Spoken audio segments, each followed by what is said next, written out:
Today, I'm going to tell you about how a burger almost became president of the United States.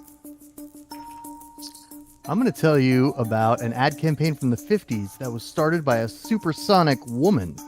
And I'm going to tell you about a story that nobody is going to like. What does all this have to do with campaign? Find out in this episode of History Bluffs.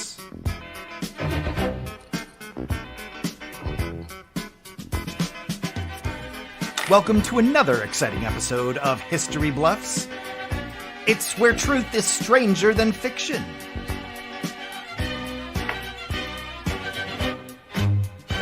And now I want to welcome to the show, it is your host, it's Gina! Hi! What's up, everybody? Welcome to History Bluffs. It's Wednesday night at 7:30, so you know what that means. We're going to have a game show. You get to play with us, and I would like to say hello to all of our historians, to the right of your screen. That's Drew, Carlos, and Alan. Let's give it up for them. Yay! All right, you go historians! Yes. Hi, Drew. How are you? I'm doing good, Gina. Good to be here. Good. So we're not going to like your story? You might, but something, Okay. we'll wait and see. We'll wait and see. Awesome. I have a question for you. Yeah. Okay, so if you go outside and you spend the night under the stars, maybe in a tent or something like that, and you have a fire and you turn, you dampen it out, but then you step on it while it's still hot. What do you call that? I don't know. Campaign. Get it? Because that's our subject for tonight. Yay. Okay, now that's Carlos just left the show over that. He left. He's over it. Okay. Carlos, did you just black me out online? That was funny. Well, then let's go to you next, because I have a question for you too. No, don't turn it off. No, don't turn it off. He's just leaving the show. Carlos, it's the same scenario. You burn your foot, but you do it more than once. So you count how many times you burn your foot. What do you call that? I don't know. What? An ad campaign. There it is. He turned me He's on. gone. He's gone. He left the stream. I'm sorry, Carlos is out. I caused Carlos. Well, then, Carlos, you're going to love this one. Alan, how are you? I'm good. I'm ready. I'm going to try to figure out this punchline before you same say it. scenario. Go on. Same scenario. You burn your feet. You count how many times. But now you pop a bottle of bubbly. What do you call that? A champagne campaign? Yes. It's a champagne campaign. Oh, Nice. Amazing. Anyone who's never Where are seen the this tomatoes, Adam? show. Oh my God! You warned me and everything. Oh, Tomatoes. So what you all that's not nice, but also worth, totally worth it. So, We have the technology. Boom. okay. All So I counted how many tomatoes that were, and if I were camping, no, I'm just kidding. Oh, So the only reason I was asking all that is our topic is campaign this evening, and we are going to now actually all of our historians are going to be telling you a story. And Adam, I'm going to tell everybody the rules for this game show after those stupid puns, and we're going to get started and have some fun. All right, that sounds good. Or perhaps with, I don't know. Okay, let's do it. Let's show some rules because it's a game show, folks. Excellent. There you go. In this game, there are going to be 3 rounds, and in each round, the historians are going to tell you a story inspired by the topic. Remember the topic, campaign, and we are going to, there will be 2 of us telling you the absolute truth, so all of the material in their story has to be factual. They might embellish for just for funsies, but it has to be based on fact. The bluff story is completely fictional, although they might have a couple of facts in there just to fool you, but your job at home is to guess who the bluff is. But if you don't mind, please wait until the end of the show and don't Google anything and share it in the chat. We will respond to your chats if you want to play along, but please don't give away the topic, or if you know the story, don't tell everybody who is actually bluffing or not. And that's pretty much it. And Wow, that pretty much does it. That very much does it. So we're going to go in 3 rounds. And Adam, if you can put that little thing above us, it's called the round tracker, and it keeps track of all of our. Yeah, let's do it. Let's see. Yeah. We got, where is it? Somewhere in here. Here it is. I found the technology. Hey, okay. So every time one of that, like all of those dots are filled, that means we move on to the next round. The first round is going to have 75 seconds for each person to tell their story. And at the end, we're going to pick it apart and see if we can suss out who is the bluff. So actually, we'll just go right in order. We'll start with you, Drew. And please regale us with your story that nobody will like. Well, before that happens, we have to officially start round number 1. Yes. And here we are, folks. We are in round number 1, where, like Gina said, you're going to hear 3 historians. So, Gina, who are we bringing up first? Drew Storian. Drew? All right, Okay. We're getting Drew up, and Drew, when you hear the boom, the floor is yours. Okay, what if in the next election you could vote for nobody? Nobody is the best candidate. Nobody will listen to your concerns. Nobody tells the truth. And above all, nobody cares. The joke of electing nobody for president has been around for quite some time. It dates back to 1940 when a newspaper ran a political cartoon depicting a protester waving a nobody for president sign. In 1964, the joke resurfaced again when a humor columnist, Arthur Hopp, launched a satirical campaign to elect nobody in a series of columns pretended to be working in nobody's campaign office. His movement gained broader appeal when voters wearing blue and white "Nobody for President" pins were spotted at the 1964 Republican National Convention at the Cow Palace in San Francisco. But the biggest Nobody for President campaign took place at the Yippee National Convention being held outside the Republican National Convention in Kansas City. It was there that nobody was officially nominated by a man named Wavy Gravy. And I'm going to tell you all about Wavy Gravy in round number 2. Oh my goodness. I do not care if this is true or not. I'm loving it so far. So I think you are a liar already because you said we would not like this story, and I'm loving it. So Carlos, you're nobody would like this story. Oh no! Oh yeah, that's the the person who point. does everybody. That's and subtle. everything That's else. how you- I know, well that's done. very good. Okay, Drew, that's good. Carlos, what do you think about Drew's story so far? I think that nobody in their right mind would believe that to be an actual thing. I think that Drew saw the movie Brewster's Millions, the 80s remake, one too many times, where there is a campaign of none of the above purely to waste money. And Drew is campaigning to waste our time right now with bluffs. With bluffs. All right. all right. Well, what I for think. me, right now he's winning. So, Alan, your thoughts? It's funny because half the time on History Bluffs, the bluffer gives factual stuff completely in round 1, but we've got Wavy Gravy already making the scene in round Fake 1. name. Yeah, sure it is. Well, Does it remind me what Wavy Gravy was, Drew? Because that made me laugh and I didn't listen to the rest of it. That's the guy that he started a new campaign for. Okay. Yeah. Love it. Okay, so good. All right, well, that gives us 1 mark up on the board. Now we'll go to Carlos for his story. Your 75 seconds starts right at the boom. So on the West Coast, there's this chain. It's not just the West Coast anymore. It's also the Southwest and the West Coast. There's this chain of fast food restaurants called In-N-Out Burger. Now, back in the 80s, early 80s, 1980 to be exact, they decided to do a promotion that was themed around the election of that year between Jimmy Carter and Ronald Reagan. It was going to be a food giveaway campaign where they would hire actors to play candidates representing each of the 3 big burgers. Their double-double, the Burger King Whopper, and the McDonald's Big Mac.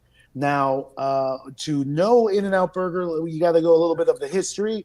In-N-Out Burger was created after World War II, 1948, by these 2 people, Harry and Esther Snyder. The difference between In-N-Out Burger and a lot of other fast food places is they do fresh food, nothing frozen, quality beef, quality ingredients, no microwaves. They still do that to this day. Now, they did very well for themselves, but, the other chains, because they do use microwaves, they froze meat, whatever. They were starting to catch up revenue-wise, so In-N-Out Burger needed to do something to stand out. And in 1980, they had a plan. They had a plan. The burger place had a plan to catch up. I love it. That's awesome. Hey, oh no, he's turning me off again. Rude, the rudest. Alan, please tell us. Tell us what you think about your friend's story. My critique is that Carlos didn't use the pun that you did, which was brilliant. I commend you, Gina, for using you. ketchup where Carlos failed to use it. But yeah, minus one. So far, I mean, this sounds very plausible. Carter versus Reagan inspired another face-off between the Whopper, the Big Mac, and the In-N-Out Burger. What is it? The double? Carlos, I think, is frozen. Okay. I think No, he's just mad at me for puns. Oh, okay. Double. Okay, cool. Thank you, Carlos. All right, that's all I need to know so far. Okay, Drew, please, your thoughts. Yeah. So interesting that there's three candidates on the ballot for this. I need to know which one is In-N-Out. Are they the independent candidate? And is like McDonald's the Democrat, Burger King, like who's who? But I would vote for whoever can hold the pickle. Is who I would vote for. Hold the pickle, hold it. Hello, Drew. Ronald Reagan is Ronald McDonald. Hello. Like, that is a no-brainer. And I don't know about the other two. Carlos, do you know?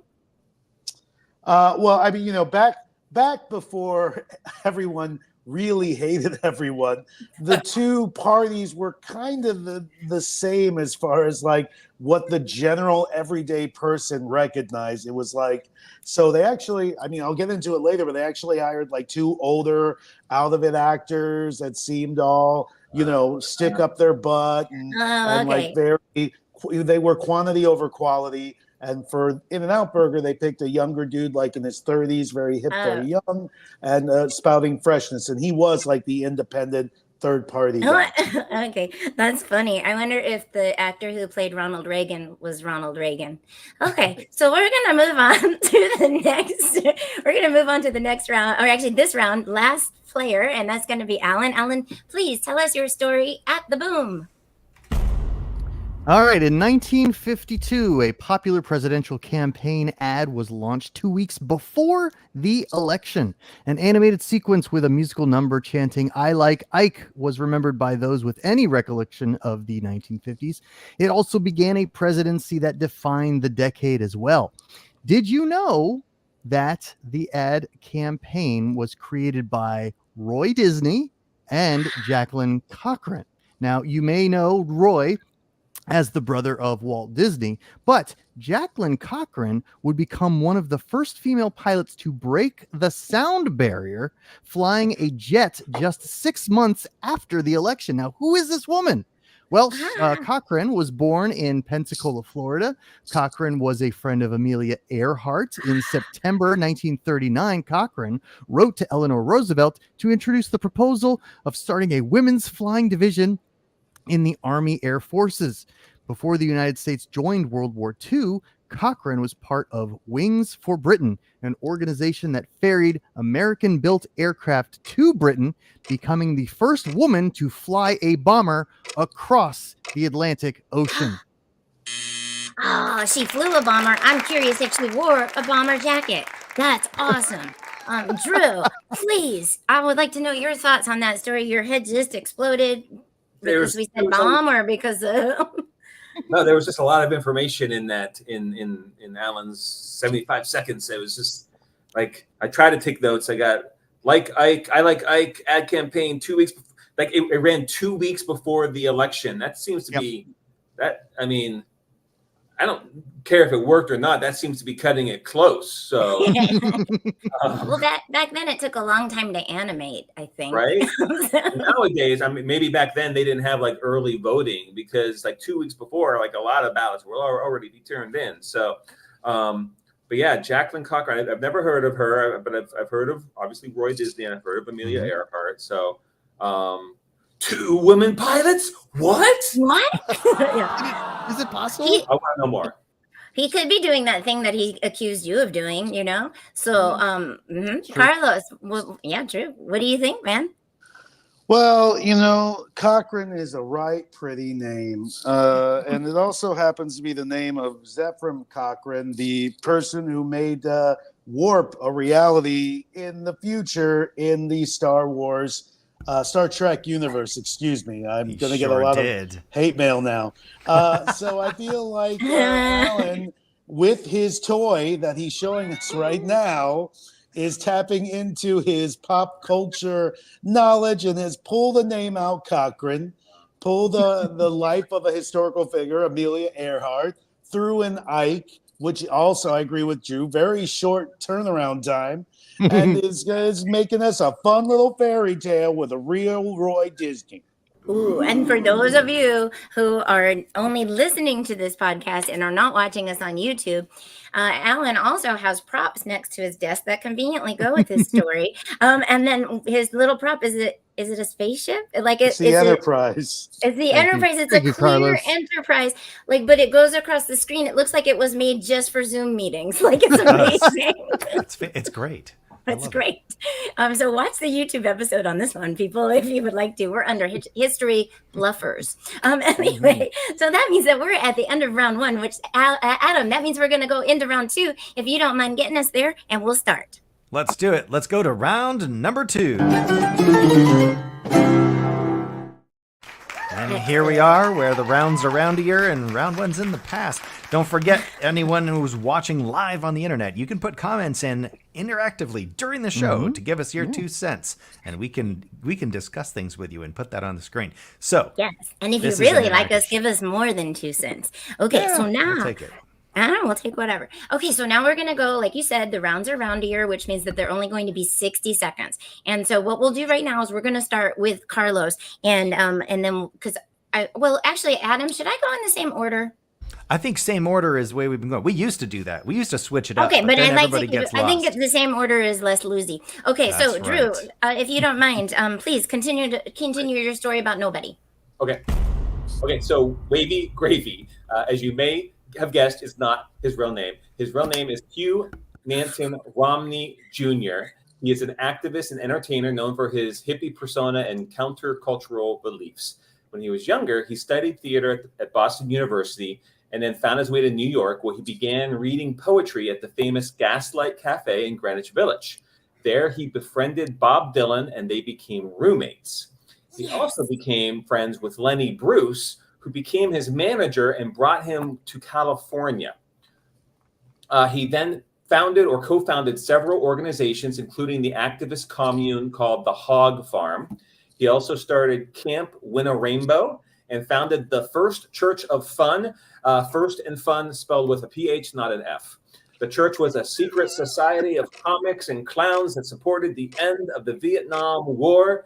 And this is when Wavy Gravy first came into existence. There's a secret clown society? I said so much. This gets better all the time. Ellen, you're making this amazing face, as would a clown. Please tell us your thoughts. So Drew makes this guy really entrenched with counterculture from the 60s, and he's going to be maker of the First Church of Fun, but it spells like the modern day hippie group Fish with the PH. So he's like, that'll work for my made up story. Is fun an acronym? Can be. Oh, don't expect me to do. Drew? Okay, no, Drew is no. Okay. Fun. That's just funny. Church of Fun. They are contrarian that they spelled it that way. I'll give you that. Okay, Carlos. I thought that what was it, Silly Willy, or what was it, Crazy Wavy Crazy Gravy. Wavy Gravy, Silly Willy, Chilly Willy. I thought that would be the silliest part, craziest part of your story, until you continued talking, and then you totally redeemed yourself in speaking nonsense. Your story makes no sense, and we're all dumber for hearing it. And I am curious if you're gaslighting us. So Yeah, yeah. literally. That is how the game works. I I'm mean, not curious. I know you are. Ooh, accusation thrown. Very nice. This is very early in the game for an accusation to be thrown. I'm still loving her story. I don't know if I believe it, but I love that's it. drama. Mhm. Yeah, it was drama. So what that means is that we have no other choice but to go to Carlos next. And Carlos, let us continue your story about In-N-Out Burgers and the election campaign. Okay, so with a history of focusing on fresh foods in the fast food game, the In-N-Out realized that their biggest competitors, McDonald's and Burger King, were starting to rival them in their markets. They were starting to encroach in their markets and rival them. So they brought in a national marketing firm, Miller and Wolf Marketing, and they tasked them with coming up with a campaign to compete with the two other chains. Now, M&W ultimately developed a food giveaway promotional campaign that included TV and radio spots and scratch-off cards, a food promotional giveaway, as well as several in-person appearances in some of their major markets of the actors that they hired for the radio and TV campaign. Now, in preparation for this, In-N-Out Burger made a bunch of scratch-off card ballots printed with different campaign slogans. Of course, you got to pick the Double Double versus the Big Mac versus a Whopper. And if you scratch the Double Double, of course, you win food prizes, but you could also win some other prizes as well. There's scratch-offs in the game. Oh my gosh, Alan, what do you think? This is I remember the 80s being big as far as the Pepsi challenge, and I mean, like, Carlos and I grew up in Florida, so we didn't have In-N-Out Burger, so we probably wouldn't see this ad where we lived. But it just seems convenient that in the 80s that he's got this other ad campaign that I know nothing about, and he's going to talk about it, how it's also about people voting which one they prefer, because the 80s were all about democracy. Yeah, isn't it convenient that he picked an ad campaign that us Floridians don't, and we Floridians did not get? The world is bigger than Florida, my friends. I'm sorry to tell you. Says the expat in Chicago. Back me up, Drew. But we have that Florida man thing. I mean, we have the whole Florida man thing going. Come on. Drew, please, your thoughts. Yeah, I had the same thought though. Like, if this is an ad campaign, they hired a national advertising company to help promote it. But yeah, like the whole East Coast. Like, I grew up in Pennsylvania. I lived in Florida. Like, I've only been to In-N-Out, I think, once when I was in California. But so for them to win the election, I mean, I know California does hold a lot of does control the popular vote, so maybe they can still win. But, and if I'm being honest, if anybody comes from California, the first thing they say is, "Have you tried an In-N-Out Burger?" I don't even know what that is, but that's what people say. They do. People who visit. I mean, Carlos, is it good? I've never had an In-N-Out Burger. What? That's your second In-N-Out story. I'm from Florida. I don't live on the West Coast. He lives in Chicago. They still don't have them. I live in Chicago. They don't have those here. They have them but I guess 1, 2, 3, 4, 5, 6, 7 states, not Illinois. Oh, so I guess you have the internet over there. Okay, so that's probably how you figured it out. So now we need to go to Alan. It's his part to tell his 60-second round after the boom. Okay. Well, yeah, so she really was the brainchild who created the Ike for President animated campaign. And she, it was a catchy jingle. I like Ike. And Roy Disney was one of the people that was pretty much the one that animated it. And by the way, Eisenhower, for the longest time, didn't even want to run for president. He was like a reluctant candidate, and like the Republican Party, like they just like nominated him despite him even showing any interest at the time. They just was like threw his hat in the ring, and he's like, "Oh, brother, fine." And so he does it. So like everything, like you guys said earlier, was like just like spur of the moment. Like, oh, and then 2 weeks before they make this ad campaign. Well, back then in the 50s, if you put something on prime time, 2 weeks, it would get ingrained in the populace's minds. Ooh, all right. So Alan is letting us know how old he is. Okay, so Carlos, please give us your Sure, thoughts I wasn't there. Listen, Yeah. I Like Ike is not a friggin' brainstorm. I'm sorry, but you could do, you get a bunch of chimps with typewriters and back in whatever the 50s, and at least one of them is going to type I like Ike because it rhymes and it makes sense. Like a kindergarten class could come up with that. So it's not like, oh wow, you blew my mind, man. And I felt was like at some catchy. point Alan was, yeah, I know it's catchy because it's basic. It's basic, so of course it's catchy. He just said you basic. Like I didn't say he's basic, but I mean, he's bluffing. Oh, And then he sounded like he was running out of steam at some point. Like, just one more thing. Like, he doesn't even have enough real story here because it's not real. we'll see what he does with his last 45 seconds. Drew, please. Yeah, I want to see what he does. I think he's down the gas. I think you might be right. And there's another red flag here that got lost in the mix here. Roy Disney animated it.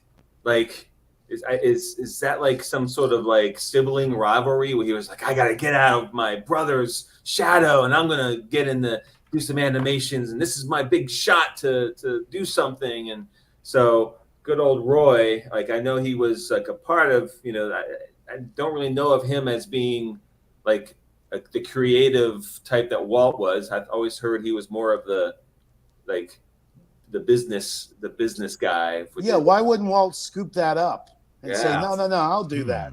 I'm the face. I'll do that. Maybe he wanted to stay out of politics. I don't know. Politics is more businessy than. So he let his brother get into politics? I don't know. I don't think he asked his brother's permission, Carlos. Ooh. Oh, Sibling boy. rivalry. I think are they both dead? So we can't even find out. Like, Yeah, they're definitely Yeah, they're both dead. Well, Walt's frozen. oh, is he really? Boy. No, okay. Come later when he comes back. Okay. Oh, boy. All of this talk has led us to the end of round 2. Can you believe it? So what left to do? Adam, what is there left to do? Well, let's go on to the final round, round number 3. This is the round where you at home can begin throwing your votes in the comment section if you have thoughts. And we are going to now go into a 45-second round, and we'll start with Drew. Drew, finish up your story about nobody. I'm fascinated, riveted. I don't know if you're telling the truth or not, but I'm loving it. So Ready? Here we go. Okay, so Wavy became wildly popular. He was master of ceremonies at Woodstock, and he was named the official clown of the Grateful Dead. Now, prior to the Nobody campaign, he had a different campaign earlier. He urged voters to elect a rock as president with a dinner roll as the running mate, and the campaign slogan was "Rock and Roll Forever." But the '76 campaign to elect Nobody culminated at a launch of a cross-country tour. Crowds gathered with their support for Nobody signs. Music played songs like "Nobody Knows the Trouble I've Seen." And Wavy got on the mic and he announced that nobody was on their way. A sports car then arrived with a decorated wooden chair mounted to the trunk. Nobody was sitting in it. can I give you a little more time? Is that the end? Right. So as you know, Nobody did not win that election, but he did run again in 1980 and 1984 with Wavy Gravy as the campaign manager. Oh my gosh. Okay, well, I'm glad that we listened to that last little bit. I'm so excited. Carlos, you look like you have a headache right about now. The number of double negatives that we've just been exposed to is brain damaging. Nobody did not win that election. That's somebody won the election. That's what that means. Drew's tripled down on the nonsense. Yeah. So I don't know. Either I don't know what to think now because I've never heard of Wavy Gravy. And I was saying, oh, this guy was the MC of Woodstock. Yeah. And this guy was part of the Grateful Dead. No, Wavy the clown. Wavy Gravy. You go, The man. clown of the Grateful the Dead, clown. I've Carlos. never heard of this person. It's like the Forrest Gump here. It's like, oh, I went to Woodstock again. So it's so outrageous. I'm starting to think maybe it is true because it's bananas. Yeah. It is bananas, but he rattled it off like it was like But is he some kind of bluffing? I've real. never played poker with you, and now I don't want to. No, you never want to know. Alan, what do you think, man? This is good. I'm starting to think that there really was a wavy gravy hippie guy, but I think that Drew's just making up all the rest of the stuff. Like, what if he was a clown for the Grateful Dead and he made up this ad campaign for president? Yeah, it's just so random. And he but played it's ping cute. pong in China. He did. No, just Again. no, that was Forrest Gump. No, just kidding. Mhm. Okay, so we're gonna hold off on voting on that. We're gonna come back at the end, and I'll have some votes. And now we're gonna go to Carlos to hear his in and out finale here for this election. Okay, so the giveaway didn't just include just food, but also prizes, some cash prizes of different denominations, even some stuff like cars, boats. There was a grand prize trip to Washington, D.C., because, of course, it was based on the 1980 election. Now, for the media promotions, as I said, they had 3 actors that were hired to be the candidates, one each for the 3 big burgers, the Double Double, the Big Mac, and the Whopper. The Big Mac and the Whopper guys were like old, traditional looking politicians. They were boring, they were stuffy, and they were meant to reflect that those burgers were not good and stuffy. And, the pictures, they make them look good. And then the other guy was hip. Now, the promotion ended with the campaign. And ultimately, In-N-Out Burger had a revenue boost in the early 80s and due partially to this campaign. Oh, I wonder if they knew Wavy Gravy because he also managed the 1980s campaign. They used his Mhm. sauce, the Wavy Gravy sauce. I guess What? so. Oh, Wavy Gravy met Reagan at an In-N-Out Burger. Yeah, with Again. Ronald McDonald. Oh my gosh. Okay, Drew, your turn. Your turn to get him back. Yeah, I mean, there's a lot of like stuff that sounds like it's pulled from other things of history, like the whole famous thing about like JFK and Nixon, how JFK like knew to put makeup on for their debate because the televised debate and Nixon's team didn't know. It's like the younger guy won because of just a good PR crew. And just again, to be clear, this was a campaign, not a real election. So the man they hired to represent the Double Double did not really win anything. Well, I mean, of course, the Double Double won their pretend promotion. Absolutely. okay. Well, there's a lot of stuff here, and Carlos mentioned like playing poker with me, and tells me he's a gambling guy, and it sounds like he's doubling down on his story here. Oh, touche. That is so fun. All right, Alan, your thoughts, please, on Carlos's in and out. In-N-Out was so successful with this ad campaign that we still didn't get any of them over on the East Coast. So I don't know how successful this thing was. Because they don't have any on the East Coast. Yeah, well, they would have been so successful they could have started opening them up. Fight, Tell them. fight, Point fight, there. fight. Got a point there. That They was don't, good. I they mean, don't do franchises. They're all owned by the corporate. Oh, I I didn't know mean, that. maybe Harry and Esther just don't like Florida. Who knows? Mhm. So, all right. So now that leaves us one little dot right above my head left. And Alan, that is for you, your last round about Jacqueline Cochran in At the Boom.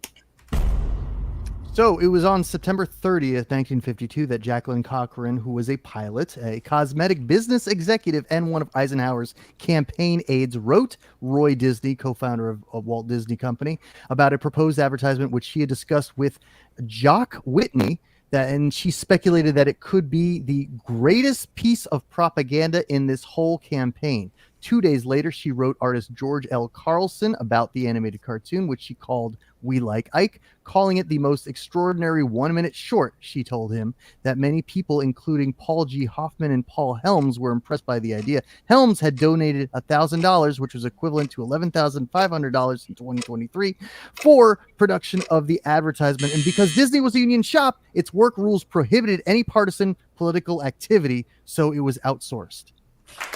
Oh, so it had to be outsourced. It couldn't actually be Walt Disney. Oh, well, you didn't tell us that part there, Look, Alan. look, Did Roy, now. Okay. Okay, Carlos. Carlos, you seem to have something to say. Well, does Roy Disney not work at Disney? I mean, is he not part of the organization? I mean, wouldn't he not have been able to do that either? I don't. I'm not asking. It's a rhetorical question. No, I don't. I don't want an answer. I don't want an answer. It wasn't. It was as an individual. He fronted the production of it. Oh, 1099. Okay. Yeah, independent contractor. You're sowing the seeds of doubt there, Carlos. Drew, what do you think? I think if the Walt Disney Corporation was had this policy that they would not get political, that obviously went away, because I've seen the Hall of Presidents. And that's right. You can't get more political than that. But they didn't leave anybody out of that one. No, they're pretty even keeled on the Hall of Presidents. Although I wish they would, but they don't make controversial statements in there. Yeah, that's fair. It is pretty straight across, but you're not wrong, because that is, I mean, that's about as political as it gets, having politicians represented by electronics. I don't know. I mean, I stopped taking notes because at the end there, like, I think the last 15 seconds was just rattling off a who's who of Jacques and people like that, and it's just kind of like, okay, he's just name dropping now. People that I've never heard of. Are they real? Are they fake? I don't know. Maybe people named Jacques have to reply or give their input on Jacqueline. I don't know. Maybe it's a rule back in the whatever. Yeah, we'll know our future Jock show, we'll know. I know. But that means that we're at the end of the show, which means it is time to vote. I know. I would like to just hear one more. Like, we have not just kind of like picked apart all the stories, but what we haven't done is we haven't gone to each player to see who they think was the bluff for tonight. So let's do that now. So I'm going to go to Drew. I'm just going to go in order on the screen. Drew, please tell us who you think is bluffing. Give us the reason why if you'd like. You don't have to. Yeah, with all of this, I think there's a lot of just stuff that could be true in both these stories. So I really could flip a coin here. I'm going to say Carlos is the bluff. Okay, so one vote for Carlos by Drew. Okay, so Carlos, your thoughts, please. Drew's story sounds insane. Alan's story is just close enough to realistic to also possibly be a bluff. But then I would be saying your story about this great woman pilot who did other stuff too and was great at marketing was not real. And I'm not going to be doing that today. So I'm going to say that Drew, wackadoo, Forrest Gump light, Brewster's Millions, bullcrap is the bluff story. Oh my God. Okay, so we have one vote for Drew. Alan, you can either break the tie. Well, I guess you have to break the tie unless you vote for yourself, which would just be stupid. That would be stupid. I'm not illegal. I will not do such a thing. Wouldn't that be funny though if I knew I was the bluff and I voted for myself? I was like, I don't know if that's been done before. So get the points. Yeah, no. So Drew was like, he threw in a bunch of names there. They could be made up. It's like, you made up Wavy Gravy. Come on now. Carlos, the only thing I don't know about is that it's a West Coast campaign that I had no exposure to. So I'm going to say, Drew, in the spirit of Oinker the Pig, your Wavy Gravy is just window dressing. Oh, so that is fantastic. So Drew, if you are not the bluff, then you have won the show. And then and if Carlos is the bluff, you've like won the show. You know what I'm saying? Because you voted for him. Okay, so now I don't even know if I had vote, I'd vote for nobody, but like that's just me. So I'm gonna hold myself on the stream right now. And then Adam, would you please help us out to figure out and let our audience know who the final bluff is for this show tonight? You better believe it, Gina. Okay, I have the secret knowledge. Only the bluff and myself know who's bluffing. So now I'm going to reveal. Was your bluff? Was it Drew? Was your bluff Carlos? Could your bluff have been Alan? Hold on to your seats, because the bluff, this whole time, it was Carlos! What? Whoa! Well played, Carlos. Carlos, you want to know a true story though? In-N-Out Burger is a real thing. Yes. Yeah. Right. And- Okay, they do have fresh products. Okay, this is where you tell us But what the bluff is. Go ahead. I based my story loosely on the 1984 McDonald's Olympics campaign, What? Oh, yeah. where yes. Wait, what? No. Did you know McDonald's had, if they did in the 70s, Grimace versus the Hamburglar? It was a runoff, and you got it in your Happy Meal, and you got a sticker for one or the other, and there was a lot of trading going on, and the Hamburglar won, which may be like some kind of, Wow. I don't know, Nostradamus prediction for this Kind year. of. But Well, one Oh. afternoon, an hour of research wasn't enough to get me there. I was looking for something like that, That would have Yeah. been good. so I simply Still based good. it on what I remember and what I could find from the 1984 Los Angeles Olympics, where Yay. McDonald's, was like, if America wins, you win, but it kind of backfired because Russia pulled out. So America won a lot, and McDonald's lost a lot of food. nice. I know That's awesome. everything I've read about In-N-Out Burger though makes me want to try it at some point because it sounds Yeah. good. It sounds Another. fantastic. I'll But try no, it. they Maybe- did not do a 1980 campaign. Oh, also kind of loosely on the Burger King Where's Herb campaign. I don't know if I you know remember Herb. that. Yeah. Oh, that's going Where back. they send the guy around like just some actor to various Burger Kings, and if you spot him, you win $5,000 or something. So loosely based on those two things. I Yeah. love all of this. And then, Drew, your story was true. That's All wackadoo. true. That is Awesome. Good job, Drew. That was a Awesome. fun bluff sounding story. Yep. Yeah, I was Sure worried was. because your story sounded so fake that it had to be real. So Were you kind He's- of like double checking yourself? Like, was I really the bluff? no, I week? knew I was real, but I thought Alan would pick me just because his story was so batshit. Exactly. Yeah. Like He's setting us up for one day if I when were he is playing, just going if to I be. wasn't the bluff, I probably would have voted for Alan's story just because of the two. It's like Drew's not that crazy. He wouldn't make it up that hard. Maybe. Apparently, apparently he's still alive, and Of apparently course he there's is. still a website. So apparently the spirit of vote for nobody lives on. Wow. That's Well, great. there is a guy who officially changed his name this particular year to literally anybody else, and he put himself on the ballot in a couple of states. So and don't vote for people at home. Vote for one of or the other of the big guys. If you vote for the little guys, and screw the whole thing up, just so you know. Mm-hmm. Okay. So Yeah. Yeah. Well, maybe we'll touch on that stuff in our later this summer coming election episode. maybe. All right, people. Well, thank you so much for coming out. Adam, take us away. All right, you got it. Gina, thank you so much for hosting. Big thanks to our historians, Drew and Carlos and Alan. And remember, you can always tune in every week and watch us live on Twitch and YouTube and Facebook. And listen where you get your audio podcasts. We'll see you then.